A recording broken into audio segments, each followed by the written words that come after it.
Mas Herdi sendiri tahu nggak sebenarnya situs yang Mas admini ini itu juga termasuk yang di-backing-nya atau tidak, Mas? Kalau untuk itu kita tidak tahu kalau untuk di-backing oleh Komdigi sendiri, tapi yang jelas kita di-backing oleh aparat.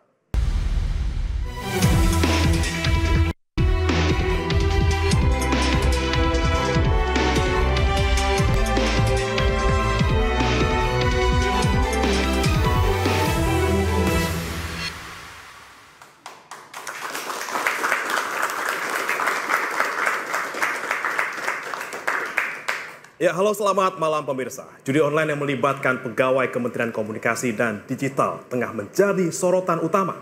Ya, 23 orang ditetapkan sebagai tersangka karena melindungi ribuan situs judi online dari pemblokiran. Berantas judi menjadi salah satu program prioritas 100 hari pertama pemerintahan Prabowo Subianto dan juga Gibran Raka Buming Raka.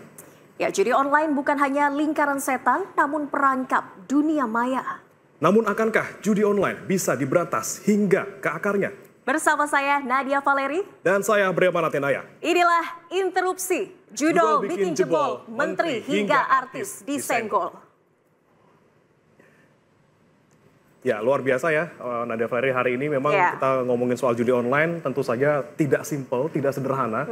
Ini sesuatu yang sudah terjadi sejak lama dan kita perlu kulik-kulik lagi siapa sebenarnya yang terlibat. Kita akan membahasnya ya, Bre dan juga pemirsa dan penonton di studio dengan sejumlah narasumber kami. Di sebelah kanan saya ada Mas Andi Azwan, Wakil Ketua Umum Jokowi Mania Prabowo Mania 08. Mas Andi, selamat malam. Selamat malam, Mbak Valeri. Dan ada juga Pak Arianto Sutadi, Penasihat Kapolri. Pak Arianto, apa kabar? Baik, ya. Selamat malam. Dari sebelah kanan sudah, sekarang dari sebelah kiri kita ada Bung Refli Harun, pengamat hukum tata negara. Selamat malam, Bung. Selamat malam. Sehat, alhamdulillah ya. Pakai topi, panas apa gimana nih? Kayak koboi ini Bung Refli ya. Kayak koboi. Nah, di sampingnya juga ada the one and only Mas Roy Suryo, pengamat telematika. Selamat malam, Mas Roy. Malam, Mas Bre. Malam, Mbak. Luar biasa. Dan kita tidak sendirian juga hari ini ya. Karena ada teman-teman juga dari mahasiswa Universitas Negeri Jakarta yang sudah hadir di studio. Selamat malam. Selamat malam, selamat datang adik-adik. Oke. Adik-adik ini memang satu amal motor sebenarnya. Beda angkatan 2 tahun aja. Beda angkatan 2 tahun. Nah, tapi pemirsa dan juga Valeri, kita nanti juga akan kehadiran satu tamu spesial. Yang tapi nanti akan kita panggil setelah ini ya. Ya, dan pemirsa, perang melawan judi online ini tidak berkesudahan. Judul bukan hanya lingkaran setan, tapi juga wabah yang menjangkit berbagai lapisan masyarakat. Alih-alih diperangi, sejumlah pegawai Komdigi justru membackingi 1000 situs judul agar tidak diblokir. Akankah Budi Ari diperiksa?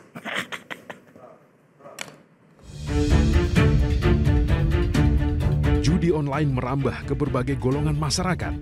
Warga biasa, selebritas, aparat, hingga anak-anak terjangkit wabah judol. Sejak terungkap ada pawang situs judol di Kementerian Komunikasi dan Digital, polisi telah menetapkan 23 tersangka. 10 diantaranya merupakan pegawai Komdigi. Mereka membackingi 1000 situs judol agar tak diblokir dan meraup keuntungan hingga puluhan miliar rupiah. Mengumpulkan website judi online, mengumpulkan uang setoran, memverifikasi website judi online agar tidak terblokir.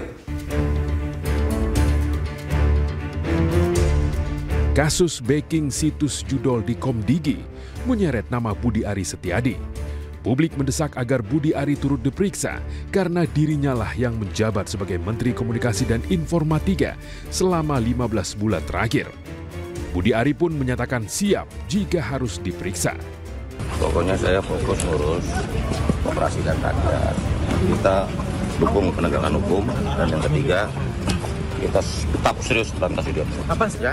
Solusinya gimana? Lalu kita warga negara. Udah nanti katanya polisi mau mendalami kok. Gimana Pak? Tunggu aja dalamnya, nggak apa.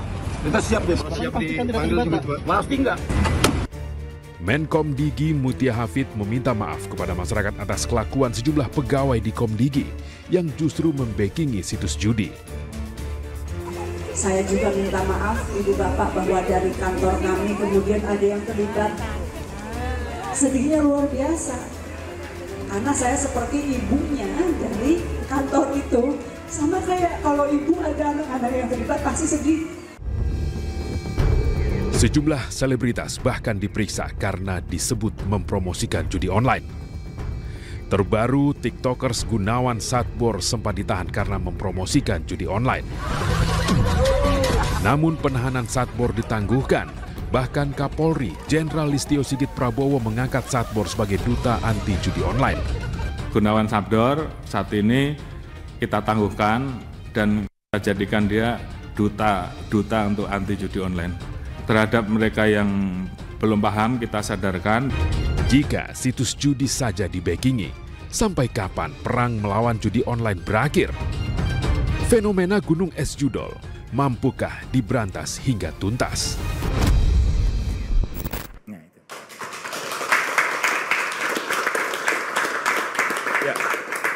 Baik pemirsa, seperti yang sudah kami janjikan di awal tadi, kami akan kehadiran salah satu narasumber spesial tentunya yang akan menceritakan bagaimana keruhnya kolam judi online di Indonesia. Kita sapa dari sambungan Zoom, selamat malam Mr. Herdi. Selamat malam Mr. Herdi, terdengar jelas ya suaranya ya Mas? Malam, oke Mas Herdi bisa mendengar ya Mas ya? Bisa. Ya, okay. Mas Herdi, ini kami coba konfirmasi dulu. Mas Herdi ini hanya pemain atau juga terlibat di balik itu semua? Misalnya jadi admin atau misalnya jadi seseorang di balik judi online? Ini judi online. Saya mantan admin. Mantan admin? Salah satu situs, ya. Oke, berarti sejak kapan Mas Herdi waktu itu dan akhirnya kapan berhenti dari jadi admin judi online? Saya berhenti itu tahun 2020. 2020. Betul. Hanya Kenapa 1 tahun lebih. Bisa masuk ke judi online ini, Mas Herdi?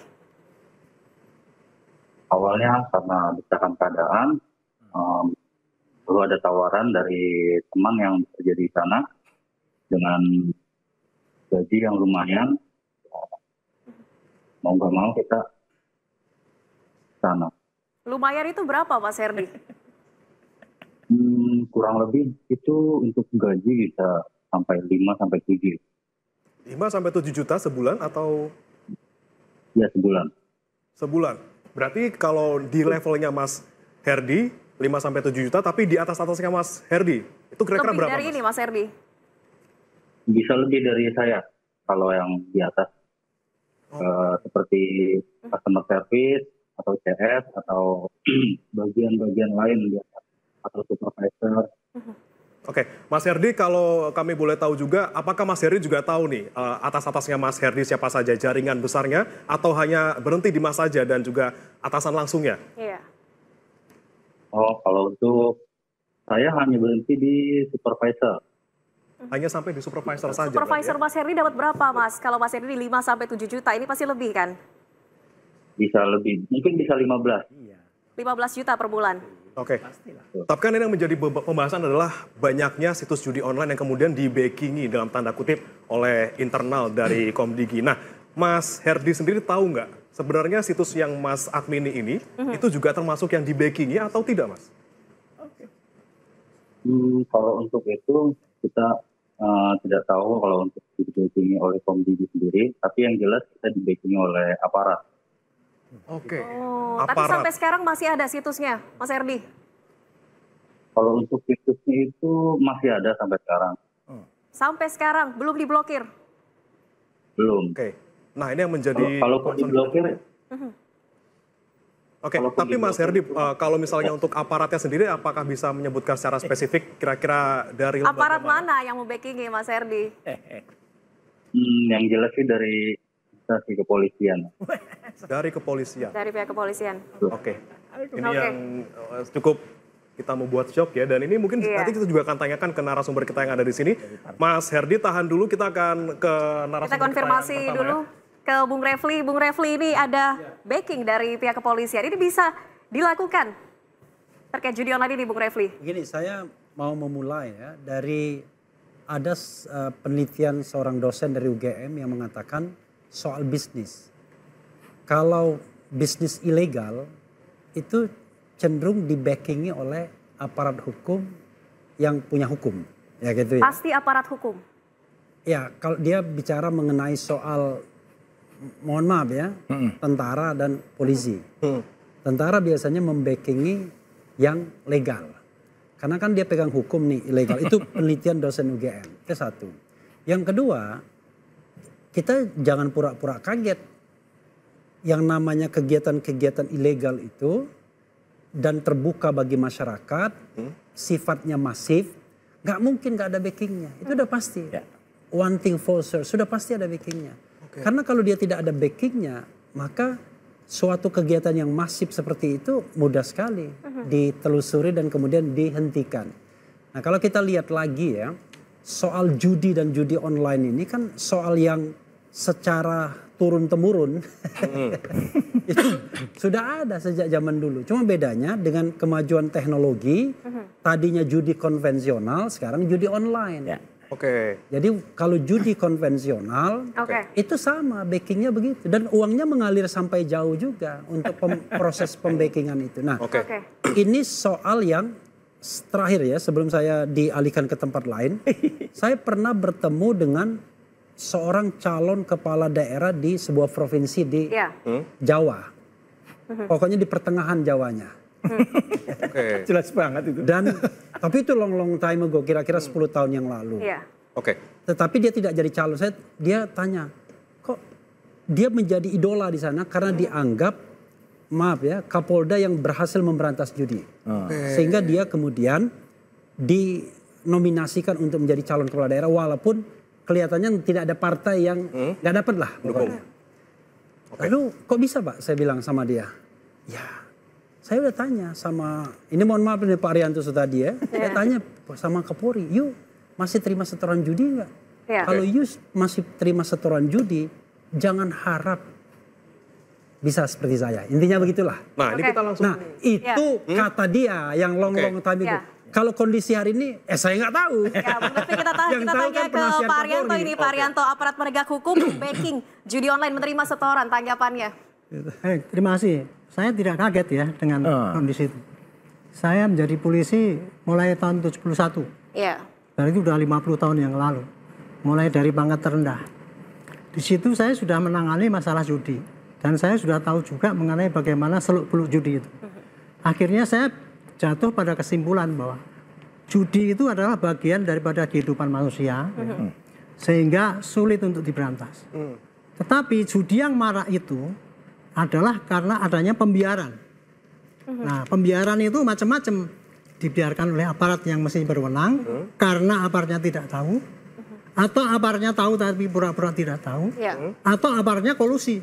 Nah, makanya itu judi akan marak ataupun kejahatan yang lain ya, yang termasuk molimo misalkan main madat madon itu akan terjadi marak apabila terjadi pembiaran oleh aparat setempat. Sebagai contoh saja ya, dulu waktu judi masih tradisional ya, itu kalau ada keramaian kan bisa ada judi kopro dan sebagainya. Dia buka itu nggak langsung buka, pasti akan digerebek oleh polisi yang dia mesti izin dulu sama kepala desanya, sama itunya, barulah dia buka judi kopro. Nah, kemudian ketika judi itu sampai judi pakai mesin ya dulu, mesin itu pakai Mickey Mouse dan sebagainya itu kalau mau buka itu mesti izin dulu dengan Pemda kan. Nah, kemudian kalau dia dibiarkan oleh Pemda ataupun oleh aparat yang situ, ya dia bisa jalan. Tapi kalau enggak, dia pasti baru buka sehari sudah ditutup. Jadi dalilnya memang judi yang marak itu pasti ada pembiaran. Pasti ada pembiaran. Khususnya untuk judi online ini ya, ini menurut saya menjadi sangat berbahaya karena apa? Sangat marak sekali dan masif sekali sehingga membahayakan masyarakat dan bangsa Indonesia. Makanya kita harus berantas. Bagaimana caranya? Harus tahu anatomi judi ini. Bagaimana maraknya itu, kenapa? Itulah yang kita hantam gitu sehingga kita bisa menghentikan judi itu. Kurang lebih begitu. Dari konvensional mungkin kelihatan gitu ya Valeri ya, bagaimana wujudnya ada keramaian, tapi ini kan online. Seperti apa nih Mas Rosido kalau kita melihat? Harus tahu anatomi judul kalau kata Pak Arianto. Betul. Ya, jadi sebenarnya betul tadi kata Pak Arianto, memang judi itu sudah ada semenjak bahkan manusia itu ada ya, karena bergain, kemudian gambling itu ada. Cuman memang sekarang ada bedanya. Kalau judi konvensional, tadi yang disampaikan Pak Arianto, itu ada sih kesempatan seseorang untuk kemudian dia bisa menaruh harapan dia dapat gitu. Karena keterampilan dia pun bermain. Tapi kalau judi online, ini sekali lagi saya katakan, judi online itu tidak akan pernah menang. Karena ada algoritma yang sudah dimasukkan ke dalamnya, ada skrip yang sudah dimasukkan, dan itu maksimal angkanya misalnya hanya sekitar 7%. dari misalnya 100 ya, hanya 7%, itu yang akan dikasih kemenangan untuk memantik. Yang lain pasti kalah. Gitu. Dan dia membuat orang itu terperdaya. Tapi sebenarnya kata kuncinya satu. Tadi Mas Refli mengatakan, orang tidak boleh pura-pura. Betul. Jadi sebenarnya ini ada kepura-puraan. Gitu. Dan saya juga mengatakan, jadi ini ada kata-katanya, Mas. Jadi bukan. Ini dibuka nih pura-pura tidak tahu apa-apa. Jangan disingkat. Saya sudah dipesan nggak boleh disingkat. Tapi yang jelas pura-pura tidak tahu apa-apa. Bung Roy, jangan disingkat ya. Kita tahan dulu Bung Roy. Saya harus tanya ini ke Mas Andi ini. Ada pembiaran. Dan ini juga menyenggol sampai ke unsur pemerintahan. Tanggapan Anda? Ya, saya setuju dengan dari Mas Ari. Memang ada pembiaran. Nah, ya. Tapi pembiaran ini bukan yang disengaja atau apa, tapi juga mungkin ada satu sindikat yang lakukan itu sehingga pihak keamanan pun jadi tidak berdaya untuk itu. Jadi kita tidak boleh hanya berpaku pada sekarang kan mata ini ya menuju kepada kepolisian. Kalau saya pertama-tama saya mengucapkan terima kasih sebesar-besarnya kepada Kepolisian Republik Indonesia. Ya. Terutama pada Kapolri dan jajarannya. Tadi pagi sudah terbuka 619 kasus. Ya kan? Tangkap. 177 miliar. Ya, ini luar biasa. Itu hanya dalam waktu 2 minggu. Bisa terjadi seperti itu. Jadi yang kita harapkan sebetulnya adalah itu tetap terus berlanjut konsisten. Ya. Melaksanakan penyelidikan itu dari bawah ke atas. Jangan setengah-setengah. Gaspol, remblong. Tapi tentunya polisi juga tidak bisa bergerak sendiri, harus ada pergerakan juga dari pemerintah. Dan Pak Prabowo juga sudah punya komitmen untuk memberantas judi online. Betul. Ya, meskipun sekarang masih kunjungan kerja ke luar negeri. Setelah pulang ini apakah komitmen akan langsung dilakukan? Akan ada langkah konkret lagi ya untuk memberantas judi online. Jangan kemana-mana pemirsa, tetaplah di Interupsi.